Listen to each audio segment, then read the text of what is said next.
This is the Stockwell Eldridge Show, giving you the real-time information you need to make educated decisions about buying and selling in the world-renowned Twin Cities. Now your hosts and real estate experts, Jason Stockwell and Dawn Eldridge.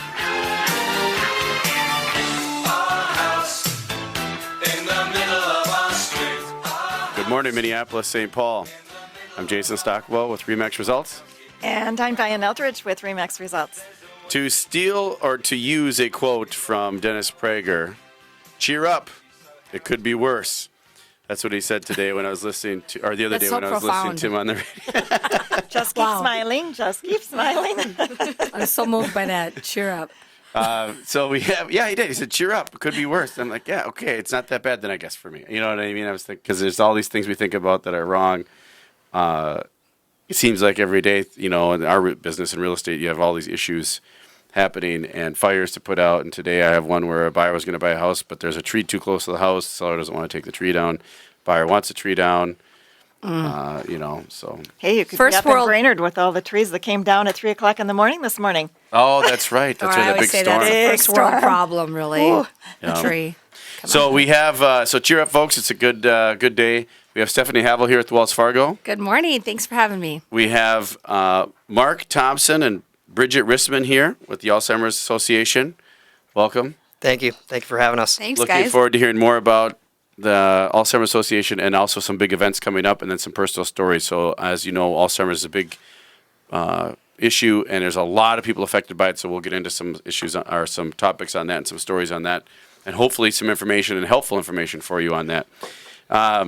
Real estate market update. So cheer up. It could be worse, right? That'd be the same advice. Right, absolutely. It's good. It's a little slower right now. Overall, it's a heat of the summer. Activity is a little slower. Showings are a little slower. So if you're a seller and your house is on the market or you're thinking your home should sell like the news tells you or like all the agents on Facebook tell you that it should sell in a day in multiple offers. If it takes more than a day, that's just because it's the middle of August. It's hot. It's muggy, and Back to people school, are finishing finish up up their vacations and Yep. things like that. Absolutely. So after school starts and the holiday weekend, I think it'll be a little bit more buyers that are coming out and buying and pulling the trigger, you know, more. So, but it's still really good. Anybody else? Anything else happening that you've seen, Diane or Stephanie, in the real estate market that you think would During be this past worthy? week, I saw a little increase in traffic over the week before, so I think we're already starting to pick up the momentum. Nice. Yeah, I'd say that. I mean, we still, again, talk about all the Pre-approvals time are- pre-approvals, people coming in every day. We've talked last week or a few weeks ago about our 3% down program. But, also people in the existing homes, home equities. We do a lot of home equity lines or cash out refinances for people that are looking to do those home improvements or buy investment properties. A lot of people are taking cash out. With college and kids going back to school. A lot of parents, and I think we were going to talk about that today maybe with rentals. So parents are like, oh, I'm not paying somebody else rent for my kid. Why don't I buy the house and let my kid rent from me? There you go. So we're seeing, kind of a little bit of uptick in that. People asking That about says party buying. house. That's what that tells me. Yeah. No. But, some of these houses, if they can, get them and, do a little bit mild renovations and they're close enough to the bus lines or the green lines or the rail lines, whatever we have, and so forth. So, yeah, business is good and definitely, get prepared if you're thinking about buying a house or, we talk about it every week. If you're just kicking around the idea, get pre-qualified, talk to a Wells Fargo loan officer, call me, I'll get you connected with somebody, get your questions answered, but just be prepared. Yeah. Be prepared. Absolutely. And college education is super expensive, so watch the documentary called Ivory Tower. It's very enlightening and very good. Where do you watch it? I don't know. You just watch it. We got it online. Oh. Or maybe at the library. I think we got it from. Oh, okay. But it's about, so if you're taking out a mortgage or more mortgage to pay for college, just be careful and maybe try to figure out a way to do it because the Ivory prices are just going up and they're insane. On many of them, I think they're quite insane. The prices. Well, that might be some Mark's going to watch, just having triplets here. You got a little while yet there, buddy, but Yeah, talk about get prepared. yeah, exactly. Preparation. We're gonna have to talk about some investment properties to be able to, Yeah, to put there some you away go. for college. There. Yeah, there you go. Yeah, I That's was a just good talking call. to somebody yesterday. They're looking at buying 59 rental units. I'm like, Wow. why? Wow. That's a good investment. No, actually, you know what I said that I was talking to actually his assistant. She's like, "Oh my gosh, I don't know, I'm going to manage 59 properties." I'm like, "Wow, way to build his portfolio in retirement." Yeah, You know. that's the way to do it. And then Well- and you sell a couple of those. Depending upon the college you go to, if it's Harvard, you might have to sell 5 or 10. If it's Right. another college, you might have to sell 2 or 3. But and you can Well, pay for your didn't college. Dave Ramsey? I know Jason, you and I both took Dave Ramsey. Didn't he talk about? Or no, was that another Oh show? yeah, having teaching Buying investments yeah, or whatever for your yep, portfolio yep. and things like that for And the retirement. rental properties, and, yeah. yeah. Yeah, it's good. So one thing we want to talk about before we get into guests and talk further with Mark and Bridget about Alzheimer's Association and with Diane and all the things that are going on there. One thing I wanted to share was from Elliot Eisenberg, and he's our Graphs and Laughs guy, the bow tie economist.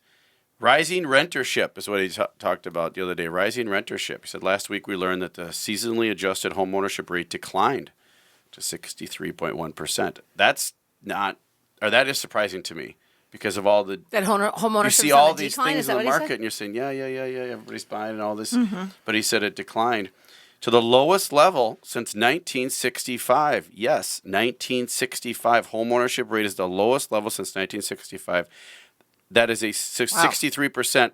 That's a steep fall from the peak, which was 69.4% in 04, quarter 2. I suppose he doesn't say, is that like home ownership in the age range or is it just? I think it's boomers. in I general? don't. He doesn't get it. He said since the start of the recession, which was January of 08, there's been no meaningful change in the number of owner-occupied homes. By contrast, there's been a 21% rise in renter-occupied units.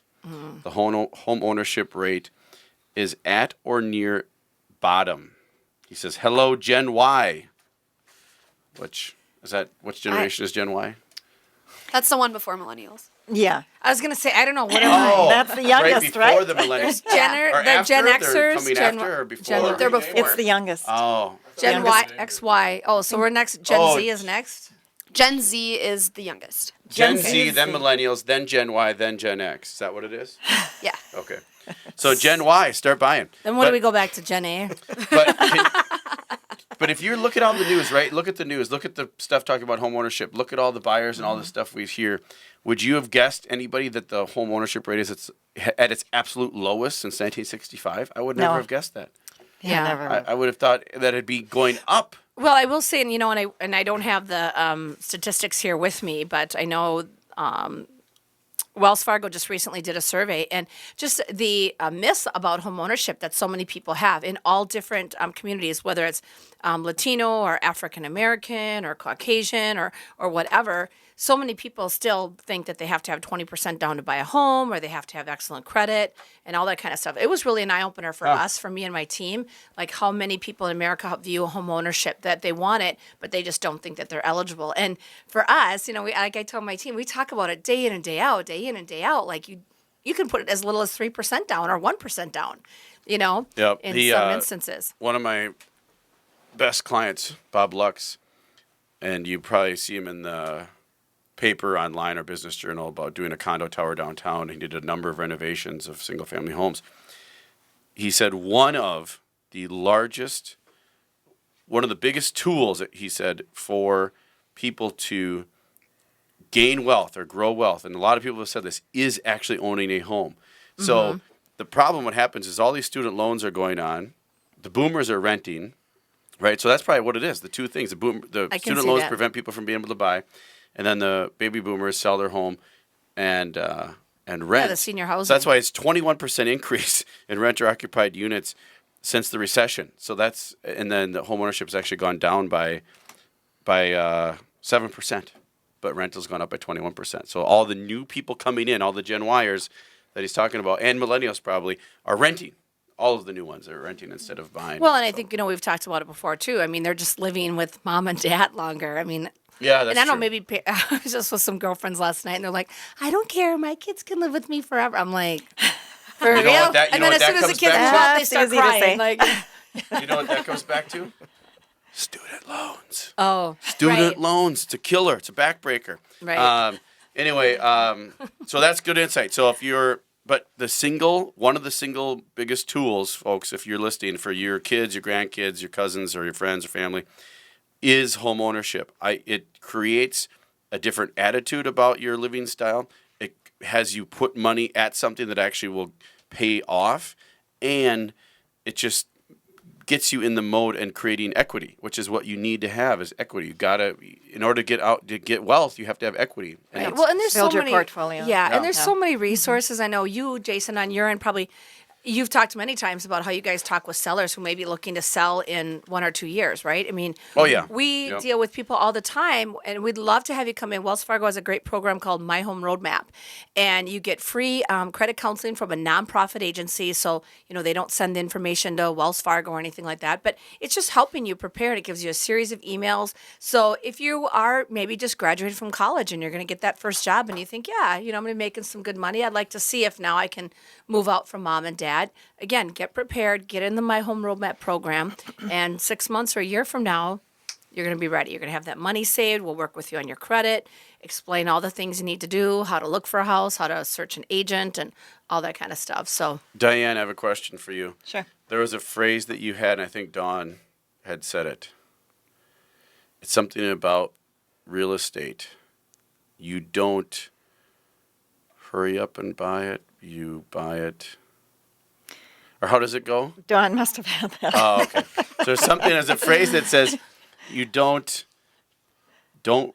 buy real estate, or don't wait to buy real estate. That's what it was. Don't wait to buy real estate. Buy real estate and wait.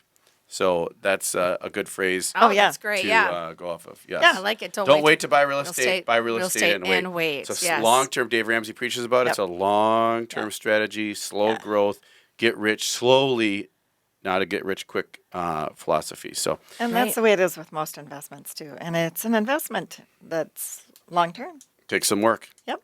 Yep. So get rid of your student loans and cheer up because it could be worse. You could have $300,000 in student loans instead of the $100,000 that you have. Well, or hey, cheer up. You went to college. You have a college education. Well, there Yes. you You go. know, how Yeah. about that? And you're going to have an opportunity for a really great job. Yes, and You know, hopefully- and the fact that you're able to go to college, you know, and Yes. take the classes. Some people don't even have that privilege. There's a lot of people, their parents, never had that opportunity. Yep. So yeah, cheer up.